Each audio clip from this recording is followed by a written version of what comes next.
சும்மா தற்செயலா நடக்கிற ஒரு விஷயமா இல்ல அதிர்ஷ்டத்துல வர்றதா அப்படியெல்லாம் கிடையாது. வெற்றிங்கிறது ஒரு கணிக்கக்கூடிய வழிமுறைய பின்பற்றுறது, கிட்டத்தட்ட ஒரு அல்காரிதம் மாதிரி. உங்க மனசுல இருக்கிற எண்ணத்தை எப்படி நிஜமா மாத்துறதுங்கிற அந்த சூத்திரத்தை தான் நாம இன்னைக்கு பார்க்க போறோம். சரி வாங்க, இந்த வெற்றி சூத்திரத்தோட ஒவ்வொரு படியையும் ஆழமா பார்த்து உங்க கனவுகளை எப்படி நிஜமாக்குறதுன்னு கத்துக்கலாம். அனடோல் பிரான்ஸோட இந்த அற்புதமான வார்த்தைகளோட ஆரம்பிக்கலாம். இந்த ஒரு வரி நாம இன்னைக்கு பேச போற முழு விஷயத்தையும் ரொம்ப அழகா சுருக்கமா சொல்லிடுது. கனவு மட்டும் கண்டா பத்தாது, அதே சமயம் கண்மூடித்தனமா செயல்பட்டாலும் பிரயோஜனம் இல்ல. இது ரெண்டும் ஒன்னு சேரும்போதுதான் சாதாரண மனுஷங்க கூட அசாதாரண சாதனைகளை படைக்கிறாங்க. அது எப்படின்னு தான் நாம இன்னைக்கு பார்க்க போறோம். இதுதான் நம்மளோட வெற்றி பயணத்துக்கான ஒரு ரோட் மேப். முதல்ல கனவுல தொடங்கி நம்பிக்கையால அதை வலுப்படுத்தி, அப்புறம் தீவிரமான ஆசையால உந்தப்பட்டு, நம்மளோட பழைய வெற்றிகளால நம்மள பாதுகாத்துக்கிட்டு, கடைசியா ஒரு பிரகடனம் மூலமா அதை எப்படி நிஜமாக்குறதுன்னு நாம விரிவா பார்க்க போறோம். இந்த திசைக்காட்டிய பாருங்களேன், இதுதான் நம்மள வழிநடத்த போகுது. முதல்ல நம்ம கனவுகளை உருவாக்குற அடித்தளம், அடுத்து அந்த பயணத்துக்கு தேவையான பவர்ஃபுல் எரிபொருளான உந்துதல், அப்புறம் வழியில வர தடைகள்ல இருந்து நம்மள காக்குற கவசம், கடைசியா நம்ம இலக்க இந்த உலகத்துக்கே அறிவிச்சு அதை நிஜமாக்க நம்மள நாமளே பொறுப்பாக்கிக்கிற பிரகடனம். இந்த 4 தான் நம்மளோட வெற்றி பயணத்துக்கான வழிகாட்டிகள். சரி வாங்க, முதல் தூண்ல இருந்து ஆரம்பிக்கலாம். எந்த ஒரு பெரிய பில்டிங்குமே ஒரு ஸ்ட்ராங்கான ஃபவுண்டேஷன் ரொம்ப அவசியம் இல்லையா? வெற்றிக்கும் அதேதான் கதை. அந்த ஃபவுண்டேஷன் தான் தெளிவான கனவும் அசைக்க முடியாத நம்பிக்கையும். இங்க ஒரு முக்கியமான பேலன்ஸை நாம புரிஞ்சுக்கணும். யோசிச்சு பாருங்க, ஒருத்தர் சும்மா கனவு மட்டுமே கண்டுட்டு இருந்தா அவர் தூங்கிட்டே இருக்காருன்னு அர்த்தம். இன்னொருத்தர் வெறும் செயல்ல மட்டுமே கவனம் செலுத்தினா அவர் எந்த பக்கம் போறோனே தெரியாம ஓடுற ஒரு மெஷின் மாதிரி. உண்மையான வெற்றி இந்த ரெண்டையும் சேர்க்கும்போதுதான் பிறக்குது. கனவு செயலுக்கு ஒரு திசைய காட்டுது, செயல் கனவுக்கு உயிரை கொடுக்குது. ஒரு ராக்கெட் எடுத்துக்கோங்களேன். அதோட டிசைன், அதோட பார்ட்ஸ், அது போக வேண்டிய பாதை, இதெல்லாமே ஒரு தர்க்க ரீதியான திட்டத்தை போன்றது. ஆனா அது வானத்துக்கு அனுப்புற அந்த பெரிய சக்தி என்ன? அந்த எரிபொருள் தான். அதே மாதிரி நம்ம நம்பிக்கை தான் நம்ம திட்டங்களுக்கு உயிர் கொடுக்கிற எரிபொருள். நம்பிக்கை இல்லாம உலகத்திலேயே பெஸ்ட் பிளான் போட்டா கூட அது வெறும் பேப்பர் தான். சரி, ஃபவுண்டேஷன் போட்டாச்சு. இப்போ அந்த வண்டியை ஸ்டார்ட் பண்ண ஒரு பவர்ஃபுல் எரிபொருள் வேணும் இல்லையா? அதுதான் நம்மளோட 2வது தூண், தீவிர வேட்கை. இந்த வார்த்தைகள் எவ்வளவு உண்மை தெரியுமா?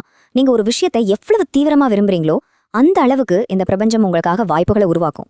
உங்க ஆசை யதார்த்தத்தையே வளைக்கிற ஒரு சக்தியா மாறும். ஒரு சாதாரண ஆசைக்கும் ஒரு வெறித்தனமான வேட்கைக்கும் மலையளவு வித்தியாசம் இருக்கு. ஒரு சின்ன தடை வந்தா கூட சாதாரண ஆசை உடஞ்சு நொறுங்கிரும். ஆனா ஒரு தீவிர வேட்கை இருக்கே, அது தனக்கு முன்னால வர எந்த தடையா இருந்தாலும் சரி அதை எரிச்சு சாம்பலாக்கிட்டு முன்னேறிக்கிட்டே இருக்கும். அதுதான் வெற்றிக்கு தேவையான உந்துதல். இப்போ 3வது தூண். இதை ஒரு பாதுகாப்பு கவசம் மாதிரி நினைச்சுக்கோங்க. வெற்றி பாதையில நம்ம போகும்போது சந்தேகமும் பயமும் எதிரிங்க மாதிரி நம்மள தாக்கும். அதுல இருந்து நம்மள காக்கிறது தான் இந்த கவசம். உங்க மனசுக்குள்ள ஐயோ என்னால முடியுமா அப்படின்னு ஒரு சின்ன சந்தேகம் வந்தா கூட உடனே உங்க கடந்த காலத்தை ஒரு சாட்சியா பாருங்க. நீங்க இதுக்கு முன்னாடியும் கஷ்டமான சூழ்நிலைகளை ஜெயிச்சிருக்கீங்க. அதுவே நீங்க எதிர்காலத்திலையும் ஜெயிப்பீங்கன்றதுக்கான மறுக்க முடியாத ஆதாரம். இந்த படத்தை கொஞ்சம் பாருங்க. நம்ம பயணம் எப்பவுமே ஏறுமுகமா இருக்காது. சில நேரம் சந்தேகம்ன்ற பள்ளத்தாக்குல நாம விழுவோம். அப்போ உங்க கடந்த கால வெற்றிகளை நினைச்சு பாருங்க. அது எவ்வளவு சின்ன வெற்றியா இருந்தாலும் பரவாயில்ல. அந்த நினைவுகள் தான் உங்களை அந்த பள்ளத்தாக்குல இருந்து மீட்டு மறுபடியும் வெற்றிங்கிற சிகலத்துக்கு கூட்டிட்டு போற கயிறு. நம்மளோட கடைசி ஆனா ரொம்ப ரொம்ப முக்கியமான தூணுக்கு வந்தாச்சு. கனவு கண்டோம், ஆசைப்பட்டோம், சந்தேகத்திலிருந்து நம்மள காத்துக்கிட்டோம். இப்போ அந்த மனசுக்குள்ள இருக்கிற எண்ணத்தை எடுத்து அதை அந்த வெளி உலகத்துக்கு அறிவிக்கிற நேரம். இது ஏதோ மந்திரம் மாதிரி தெரியலாம், ஆனா இது உளவியல் ரீதியா ரொம்ப சக்தி வாய்ந்தது. உங்க நோக்கத்தை வார்த்தைகளால நீங்க வெளியே சொல்லும்போது அதை அடையறதுக்கான முதல் உறுதியான படியை நீங்க எடுத்து வைக்கிறீங்க. சொல்றதுலயே பாதி வெற்றி இருக்கு. நீங்க உங்க இலக்க வெளிப்படையா அறிவிக்கும்போது 2 விஷயம் நடக்குது. ஒன்னு, நான் இதை செஞ்சு முடிப்பேன்னு உங்க மனசுக்கு நீங்களே ஒரு ஸ்ட்ராங்கான சிக்னல் கொடுக்குறீங்க. 2வது, அதை மத்தவங்க கிட்ட சொல்றதால உங்களுக்கே நீங்க ஒரு சமூக பொறுப்பை உருவாக்கிக்கிறீங்க. அந்த பொறுப்பு உங்களை தொடர்ந்து ஓட வைக்கும்.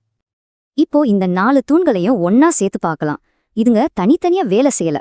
சொல்லப்போனா ஒண்ணுக்கொன்னு சக்தி கொடுத்து ஒரு சக்தி வாய்ந்த சுழற்சிய, ஒரு சைக்கிளை உருவாக்குது.